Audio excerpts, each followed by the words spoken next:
What's up, everybody? Welcome back to another episode of 10X Recruiting brought to you by Metaview. I have my homie, Sile here. What's up, Sile? I'm good, man. You well? I'm great. All right. So today we had Samantha Price from Audacious Ventures on the pod. Sile, you told me that I need to talk to Samantha. I had never heard of her before. It turns out it's her first podcast. So world debut, today's podcast. And I thoroughly enjoyed this conversation, Sile. So what were your takeaways? Yeah, first of all, so massive fan of Sam. She's been super helpful. Like no reason she's had to be for me and for Metaview, but she has been. And yeah, so she's awesome. I think big two takeaways. There was like a ton of tactical stuff in there. So definitely, obviously, again, fast forward through this if you want to and get to that good stuff. But my sort of takeaways were less tactical, more just like the overall vibe and love of the game that she has is like, she's like quintessential startup recruiter. And I think probably highlights maybe how different startup recruiting is from other types of recruiting too. I reckon there's a lot of people, frankly, who might be listening to this pod who maybe haven't been in this sort of true, like hiring out founding teams and like how different that is. But anyway, like super inspiring, I think, from just that love of the game. And then the other thing that really struck me, which I'm getting much more on board with now, I basically think I agree with Sam on this, is recruiting increasingly being about closing. And so like there's some people who can be super thoughtful about recruiting and it's a bit like navel gazy where you're like, well, are they good or they're not? Maybe it was a good thing they didn't join us. Oh, we made them an offer. They didn't accept it. That must be a good thing. It means they weren't a fit. Like you can hear these type of like excuses that people give. Well, that is not her vibe at all. It is like, no, we're on the battlefield to win this talent. And like, she just treats it very much as like not a total sale, obviously, but like she's about closing, which I think is like just really refreshing. And I think speaks again to this startup vibe, right? Where there's no rational reason why anyone should join a very early stage company. Anyone, like if you can have a portfolio, if you can join 10 at the same time, you should definitely do it. The fact is you can't do that. You can only join one. And it's a pretty stupid thing to do in many ways. So you really have to have some good reasons. And therefore that's why it's so much about closing, which I still thought is really cool to hear. Yeah, she nailed that. She had some like banger quotes. So a couple that I love. The first one is talent 1.0 is advice. Talent 2.0 is doing. And so we had Arthur Matuszewski was on a couple of weeks ago, and he talked a lot about this. I'm finding that the best talent practitioners now are talking much more about actually doing things than what other people should do, right? And that's how they deliver value. That's how they earn the respect of founders. The second one that I wrote down is none of these founders need us. And it's such a good point. Like when you're a recruiter and you're recruiting for a company, if you don't have one of those generational founders who's helping you get candidates across the line, there's absolutely no way you can build a world-class team. So I love this episode. Sile, I know you love this episode too. And without further ado, here is our show with Samantha Price from Audacious Ventures. This is 10X Recruiting, a podcast from Metaview. Let's get after it. All right, Sam, what's up? Welcome to the show. It's good to see you. Hi, Nolan. Thank you for having me.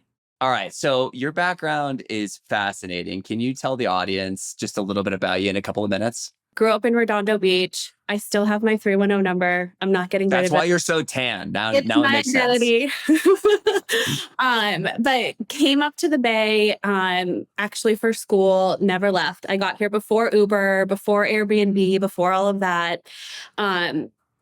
Put myself through school, worked 2 to 3 jobs to do it, and have always been quite entrepreneurial in my own sense. Wanted to land in an industry where I could control my own destiny economically. And so that's actually what led me to recruiting. So my first recruiting job was on the agency side. Eat what you kill, 100% commission, just go for it. Here's a computer. And had so much fun doing it. And it was actually really good. And then I was living in North Beach. My neighbor was the first employee at OneLogin, Mario Tarabia. And he was like, you need to be in startups. Like your energy, your hustle, your drive, like you need to be in startups. And so eventually I caved, went and interviewed at OneLogin, spent like 2 hours with the CEO and walked out with an offer. And so that was 2015. I probably didn't do as much diligence as I would do today, but the vibes were really good and everyone was fun. And I was like, okay, let's do this. And so that was my first operating role where we were building a company from within. And so got on the talent team there, built them up to 150, was the last recruiter standing, saw the other side of like what happens when, you know, you're the underdog and you're not quite hitting it. Okta came in and sort of like beat us there. Then went to Intercom, hyper growth scale up. Had so much fun globally recruiting there, Dublin, Sydney, SF, and then wanted to go take a bet on myself. I wanted to start to build a better brand for myself. And the only way I felt like I could do that is if I went to agency. So I went to Swing Search, did that for 3 years, was on track to make partner, was doing go-to-market exec hiring for venture-backed businesses, early stage seed, Series A, heads of marketing, heads of sales. And then Knuckle Mandan from Lightspeed came and totally shook up my life because I thought I was going to retire there. Was like, this is it. I love what I'm doing here. And I got on a Zoom with him and he said he was leaving Lightspeed. He was a GP there. So he told me he was building a venture firm where he wanted to put talent at the center of everything. And at first, what do you think of that, right? Like, what do you think of a venture firm that wants to put talent at the center of it? You don't really know what that means yet. And so we talked for a few months. And I ended up signing my offer when we had 50 million of the $90 million fund committed and one portfolio company. So literally the fund was not even raised and we had hired a talent partner. Wow. So, okay. So what's really interesting about this is we're taping like the day after the founder of Audacious, who you're talking about right now, was on Tyler and Sterling's podcast. Yeah. And when you and I prepped, I was like, okay, talent at the center of everything. Kind of like everybody says that. And they spent the entire podcast talking about it. So can you talk a little bit about like what exactly that means and how does your team operate with the portfolio companies? Yeah. So we believe that after you have a force of nature founder at the center of everything and product market fit, in a sense, it all comes down to the team that you're able to recruit. And so we've seen that happen across our lives. We've seen it happen across businesses. And so we've always set out that like talent is the center of what we can do for our founders. And at the seed stage, when founders are most vulnerable and there's not a lot of support out there, let's be real, like big, growth stage venture firms are amazing at what they do, right? But they're raising huge funds, billion plus funds. How do they really take care of seed stage founders? It's really hard for them to, right? Like they're asset managers at that point. Or you raise from amazing angels, but then there's no real platform to help those founders get a really strong start.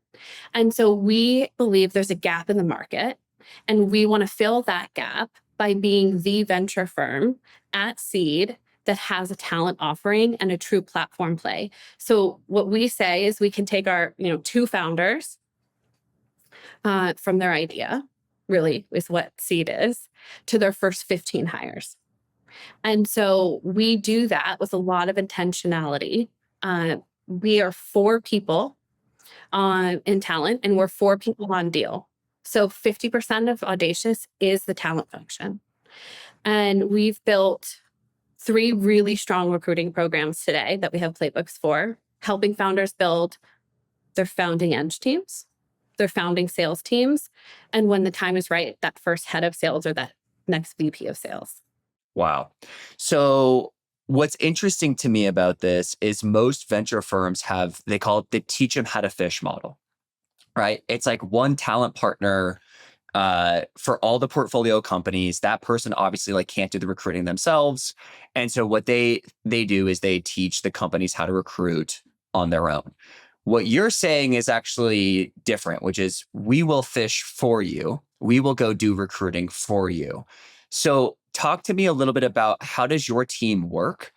And like, because the story I tell myself is, so for like the founding edge, you have 4 recruiters, you and 3 other people. And so you guys are talking to people all day long. And so you're identifying top talent. Yeah. Then what you're doing is you're able to say like, how big is your portfolio? How big's the Audacious portfolio? We have like 30 plus companies. So we have first fund, 90, second fund, 150.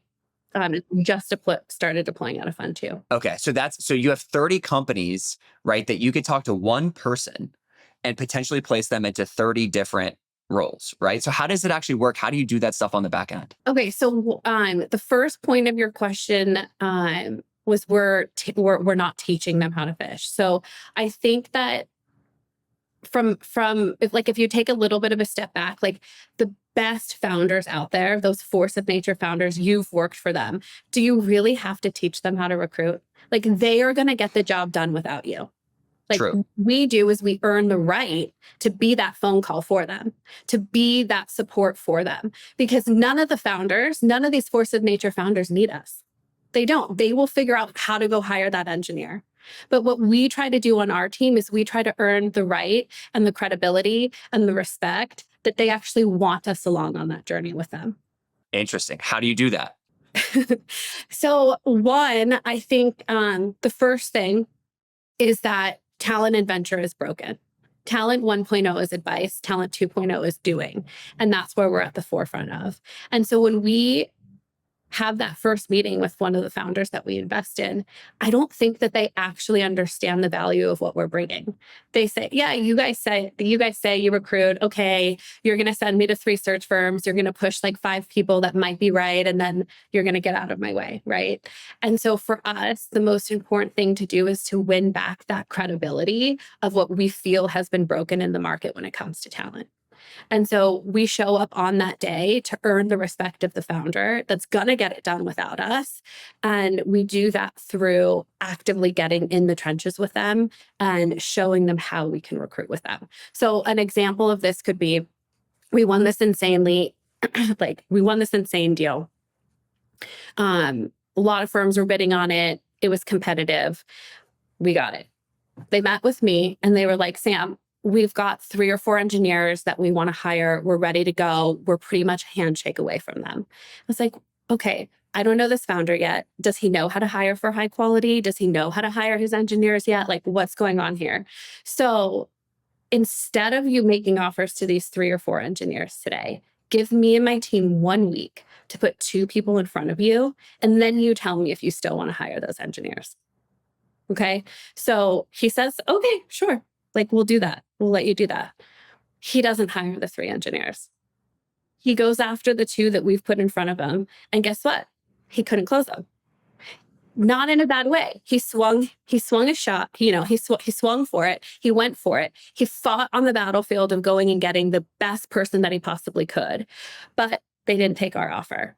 So is that a win? Is that a loss? Like, it is a huge win for us because we have now shown this seed stage founder in our portfolio what great looks like and how to take a swing at all of the best people that you possibly can. So like fast forward, he has his engineering team, he's doing great, but like that's how we try to earn the respect and the credibility and the right to work alongside of our partners and founders. That's such a sick example because I think a lot of people get into this theoretical, like, let me tell you about how I would do it, but not actually go do it. And I find that the best way to earn trust is to actually do the work and let the work speak for itself.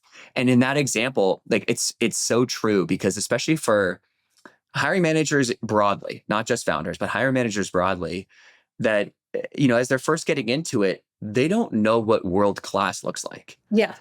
And they often settle for good. And sometimes they do, right? Like if you are a founder coming out of a high growth, high quality culture, you probably have a sense for it, right? You probably know the difference between good and great, which, Knuckle talks a lot about on that podcast. But if you're a founder building out of Austin, building out of Nashville, building out of Montreal, who knows, right? Do you truly know what you can get in Silicon Valley? And so that's what we really want to show our founders. And so that's how we try to show up and we earn the right and we earn the respect, hopefully, on how we can help move the needle for them. Wow. Okay. So then, in this example, so this founder doesn't make these hires, right?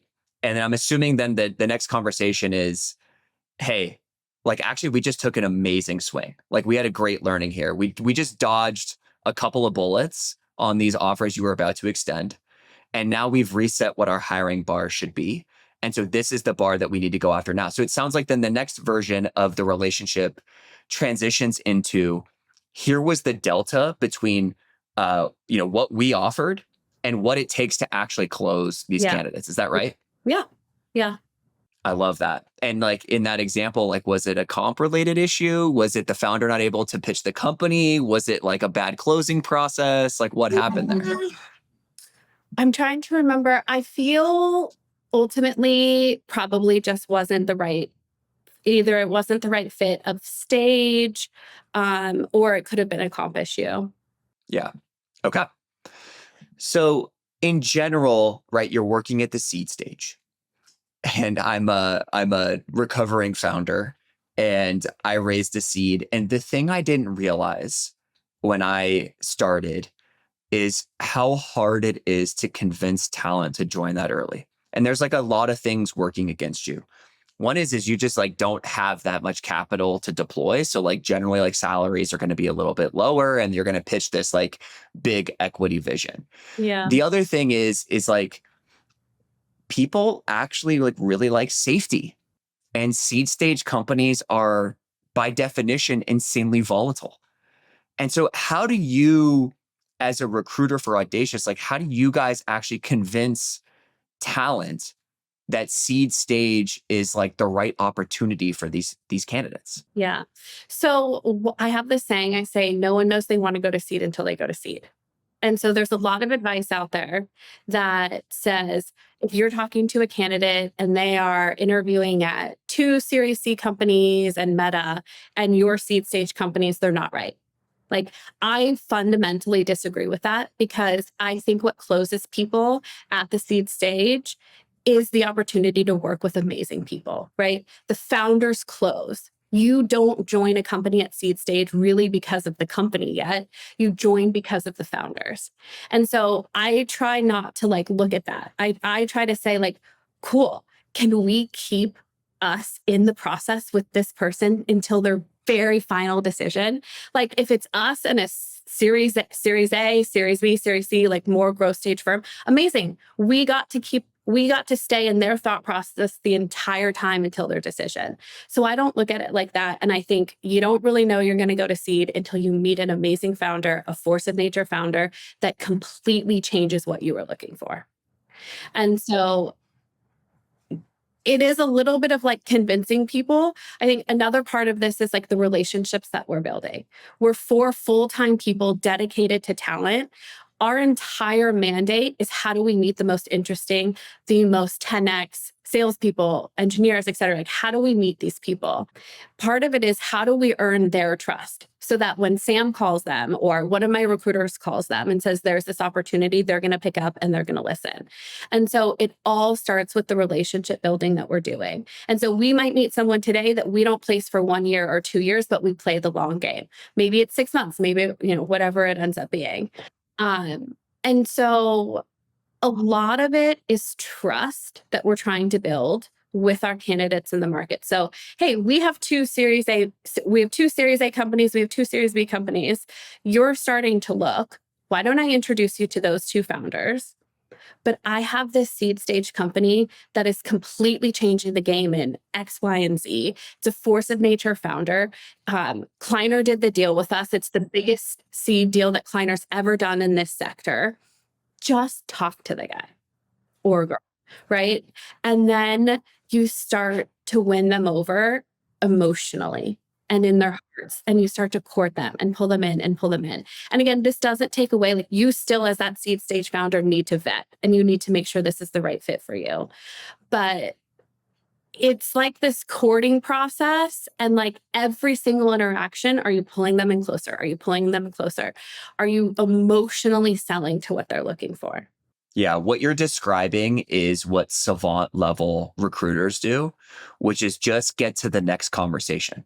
Mm-hmm.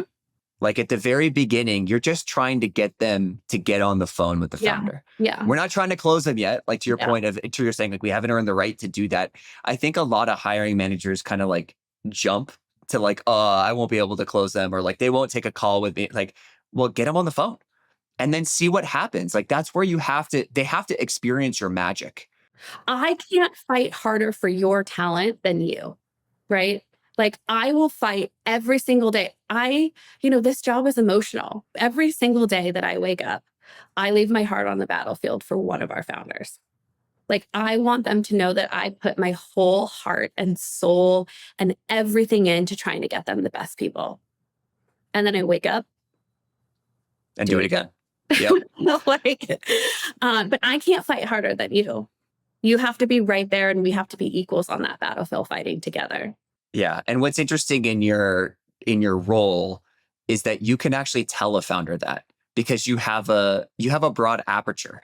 And as I think for a lot of recruiters who are listening to this, who are working inside of companies, it's hard to have that conversation with your hiring manager, because you're employed by the same employer, and but I still think giving that feedback is important. And the way you do it is you have analogs.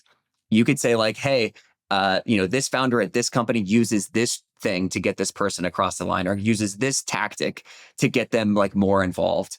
And so and I actually think that's a common thread of what great recruiters do, is they share learnings from the best people to influence and to give feedback to hiring managers. And I would say here at Audacious, we're probably more aggressive on closing. We're pretty aggressive on closing. Say more. What do you mean? So obviously, as recruiters, we all know closing starts before the day you even open the rec, right? Closing starts by building intentionality into what you're doing, by making sure that you understand what you're hiring for. If you can't describe to me what you're hiring for, I'll never be able to find that for you, right? We have to do it together, but closing starts by building intentionality into what you're scoping. Have we built a role that makes sense for the market? Have we built a role that can attract the 10x engineer or the 10x salesperson or whatever it is? Do we know the years of experience that we're going after? All of that. So closing starts in the beginning, right? But we train our founders on 50% you're vetting and 50% you're selling in every single interaction. And we for example, what do we do on the close? Once we know, we've vetted this person, we've done the back channels, we've done the references, we want them. We feel if you're paying 90th percentile for this, you're getting a deal, right? We're pretty aggressive when it comes to comp. Interesting. I mean, look, there's bands at which I wouldn't advise a founder to go out of at seed stage, right? But we have speed and conviction that closes these people. And we have the ability, we have the equity, we have different things. When I was a founder, one of my strategies was actually pay top of market cash for seed. And because if you think about it, right, we're talking about the C team is usually less than 20 people. Mm-hmm. And so if we're talking an additional 10K, 15K per hire, maybe that increases our burn 200 to 300K a year. And that's not that crazy if you're raising a $4 to $5 million seed round. No, and if you also have the conviction that you're going to raise an A soon, if you really believe in all this, and here's what I tell founders on the equity piece, right? Okay, you want to give someone 1%. They want 1.5. Do you give it? Do you not give it? Well, here's the reality of it. If this person is amazing and they are going to change the trajectory of your company, you're going to be figuring out how to give them more after that 1 year because you want to keep them, right? And if they end up sucking and they fooled us all and they didn't work out, you're going to know in 3 months and you're not going to lose anything. So go big, close these people, do what you need to do, get on the plane and take the husband and wife to dinner, show up in a different way, do everything that you possibly can. So we run our founders through this really big how to close doc and strategy and framework. And some of it on there for me is, I think references, people are thinking about references in the wrong way. People think, here, they just hand you these references. Why would anyone hand me a reference that's not going to say good things about them, right? Okay, true. They have just handed you the most important people in their life. Their peers, their former bosses, their mentors, their managers. And that reference isn't for you to go figure out, do you hire that person or not? At that reference call, you should show up ready to say, I want this person. Right? You're in sell mode and you're figuring out, how do I close them? So you're showing up in a way where that reference then leaves that call with you calls the candidate and says, who in the hell is Nolan Church? You need to go work for him.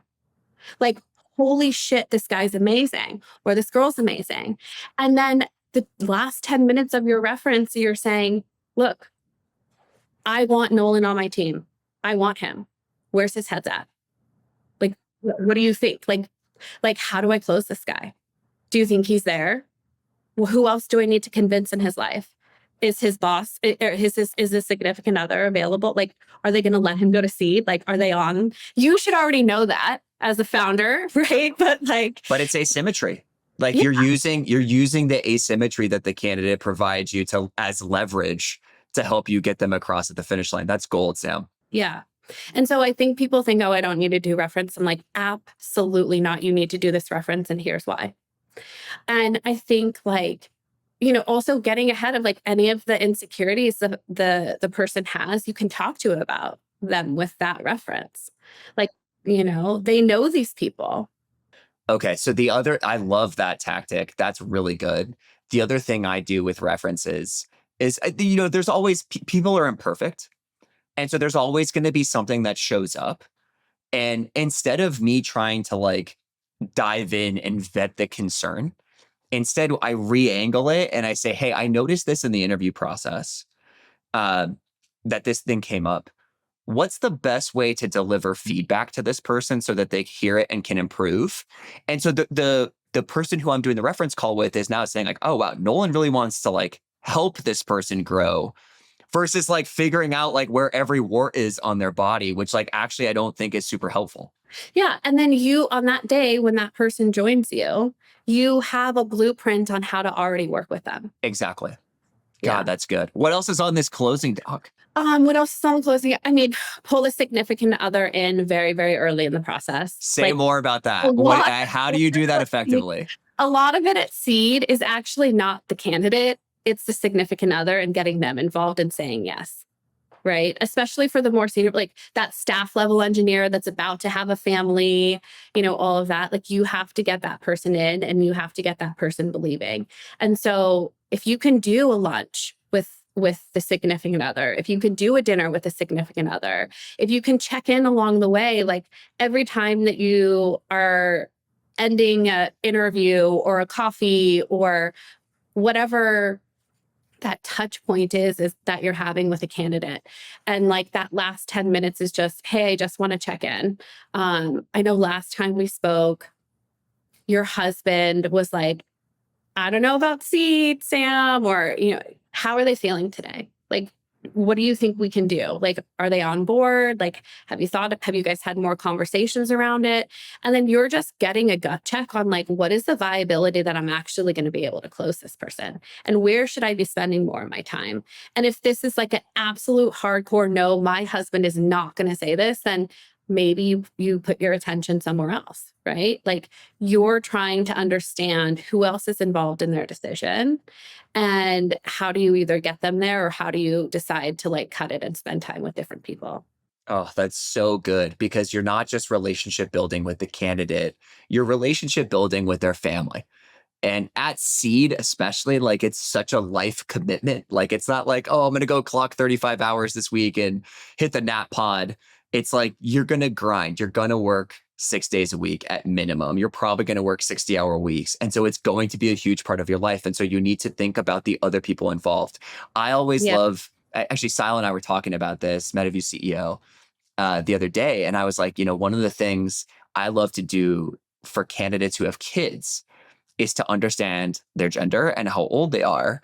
And if it's like a 9-year-old boy, right? Like, and a candidate tells me about that and I want to close them with the offer, I'm showing up with like a Lego, like a dope Lego for the kid. Because it's so easy. Like, it's just like, loop them in, be a human. Trust me, it's the last 10% that no one else is doing, right? There's a lot of smart, ambitious people in Silicon Valley that can sell well, that are charismatic, that are doing all the things you're doing. But that last 10% is what's going to change it. There's an article out there about Bipul Sinha, who's the CEO of Rubrik. He got an engineer to join by throwing the wife a baby shower of her dreams. It's so good. And I don't know what the details of it were, but like that's the kind of mentality we want to see in our founders, right? Like you have to show up to fight. I always say, you don't get the talent you deserve, you get the talent you fight for. I love that, Sam. Okay. So you have a very wide aperture on the candidate side to say these people, or these qualities rather, are going to be successful early stage, and these qualities for somebody are not. What are the qualities of the candidates that are successful at the earliest stages? I know this is always hard. I think Keith Raboy has something out there where he says he doesn't hire anyone under 30, like all these different things that are out there, which is like wild. I think the point he's making is you need to have high energy. You have to have the stamina. You've got to be able to work the weekends, like all of that, which I understand. It's just a spicy take on it. So I think that what we look for is we look for people who want to leave a mark in Silicon Valley. There's so much ambition out there. We are playing at the biggest playing field in all of tech, being here in Silicon Valley. And everybody, when you really break it down, like everybody wants to get that claim and that fame of, I was employee number 5. I was employee number 10. Like I built this company with this founder. And not everybody gets that recognition. If you join as employee 200, you'll never get it, right? You might get other glamour and other things out there, right? But we really look for people that want to say that they left a mark in Silicon Valley. And it might be mission driven. It might be economically driven. Like there's all these things that it could be, but like, do you have a chip on your shoulder? What's the most risk you've ever taken in your life? And when I ask candidates that question, they say, personally or professionally? I'm like, I don't care. Like, did you follow a love interest to Italy and like leave everything and it didn't work and you had to come back? Like, that's risk for me. Like, that's a cool story that you did. Like, you believed in yourself and you figured and you went for it, right? Sometimes people give me work examples where it's like, I believe this program needed to exist. And I pushed it and I pushed it and I pitched our CEO and I got the approval. I got the budget. And it fucking failed. That's a risk. You put yourself out there. So I think what we're really looking for is we're looking for people that want the recognition of being a under 10 or under 15 employee, where they just want to build, they want the impact, and they want the recognition in that sense, right? And they're risk on. Like they're down to take the risk. Yeah. Yeah.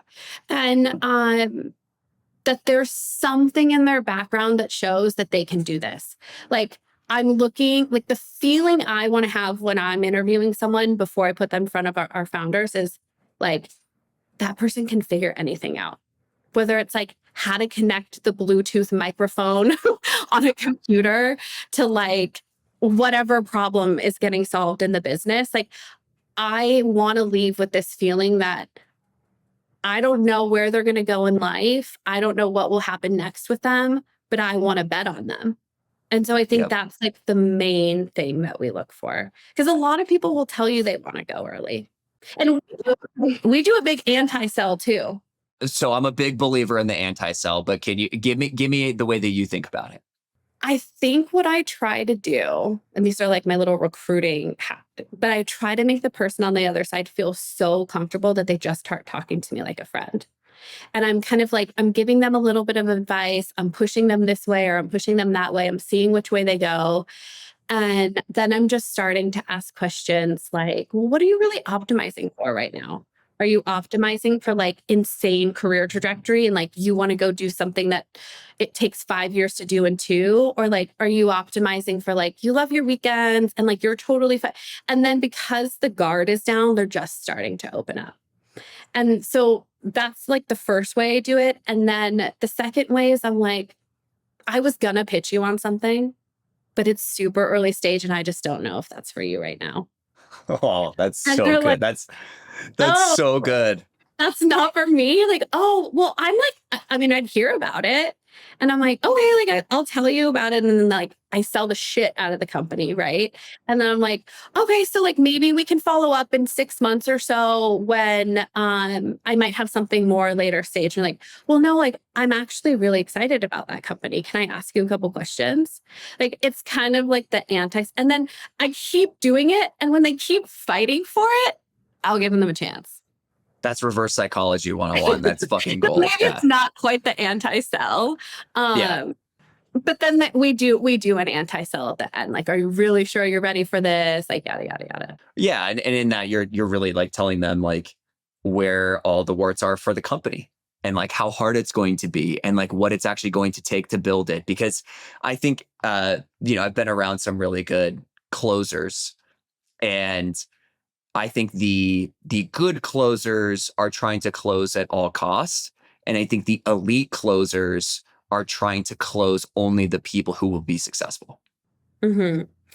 Meaning they're just trying to close anyone in their pipeline. Well, no, it's not just closing anyone. It's like, hey, we got to the end of this process, because you're always going to identify some of these concerns. And so I actually use like the anti-selling for me is identifying the concern and stating the concern and being super clear with them. Like, hey, like, you've been a little bit slow to respond. And like, this is a culture that's, that honestly, like, we're doing 996.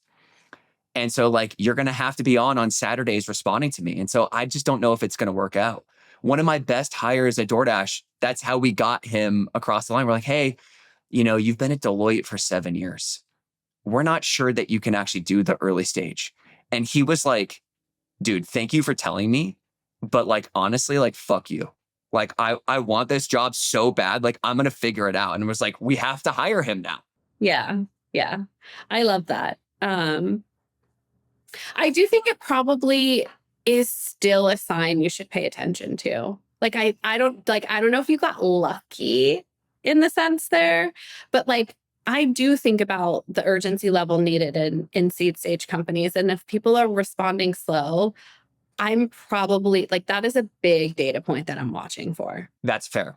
You're totally right. Like, that's one of those, and actually it kind of leads into the next question, which is for the candidates who aren't successful at seed. So let me just take a step back and tell you, like, I am no longer able to do seed. It's over for me. I have 2 kids, right, that are like growing, and I want to be a present father. I have a wife who also has a career and I need to support her. And then, candidly, like, I need to work out. I need to sleep. I just don't have, I think you do need required hours. Like, and everyone who's listening to this is gonna be like, well, I can do more with less time. And like, trust me, I can too. But the reality of building an early stage company is like, you need to grind. Like, you cannot replace hours. And so I guess 1 is, do you agree with that? And 2 is like, what are the other fail states for early stage candidates? Yeah. I feel like one of the things that I've seen fail is like somebody comes in and they try to do it all themselves and they don't ask for help when they need help. And then they just get completely burned out. Like, you see it a lot. Like, maybe we put in like a new head of sales into one of our companies. They really want to prove that like, I can do this. They've got 2 or 3 people that they want to hire, but they're not asking for me to help them close. They're not asking their founder to get on a sell call. They're not asking their VCs to send them emails. They're not asking like all these things. Like, everybody's just trying. They're trying to like, I don't want to use the term like Hero mode. Yeah, but it's like, no, like the most successful people at seed know when to use the resources around them. And it's not just a solo game. It's like, we're a team now. And like, let's use everything we possibly can to close these people or to close this deal or whatever it is. And so I feel like a big thing I've seen when it's just not successful is trying to do it all yourself. That's so good. It's so true. And by the way, in life, right? Like, we're all just winging it at the end of the day. And the smartest people ask for help all the time. Now, they've tried something first, typically, right? So that, it's like the old "let me Google that for you" meme, right? It's like, they're not showing up, be like, what do I do? they're showing up being like, hey, I tried these 3 things and I'm hitting a brick wall right now. Here's how I'm thinking about it. What's your feedback on my approach? Like, that's how the smart people actually ask for help. Yeah. And then I would say probably there's like cultural misalignment at Seed that can happen because the culture is getting built in the moment, right? Like there's the culture at Seed, there's not all written on the wall. And I know that culture is deeper than that, right? But you really have to think about, like, the way that I think about culture is if you had your perfect person for this role, which we know doesn't exist, but if you had your absolute person you wanted to hire, 10x engineer, 10x salesperson, whatever, and they were amazing, top performer, crushing it, they leave. Why are they leaving? That's what you need to figure out your culture. Like, is there something that you're going to do that's going to turn away the best people? Because then that's what you need to interview for, right? Like, do you have a wildly candid style of feedback? In the moment, doesn't matter. We don't care about our words. We give feedback. Well, maybe your 10x salesperson is a little too sensitive for that, doesn't love it, and that's why they're going to leave. And so I think there's a little bit of like cultural things that happen because you just don't know your culture yet, and you don't quite know how to get that chemistry fit. Yeah, that's a good point. And in that example, I actually think it should be more the company being honest and trying to identify how they do things versus contorting their culture to win those candidates, because then the next thing you know, like, they don't have any culture. You absolutely shouldn't. You should let the candidate walk if they're not going to, because then you're going to be replacing in 6 months. Exactly. And you're going to lose all that time. Exactly. Sam, this was a masterclass in early stage hiring. Thank you so much for taking the time to jam with me. Yeah, of course. Thanks for having me, Nolan.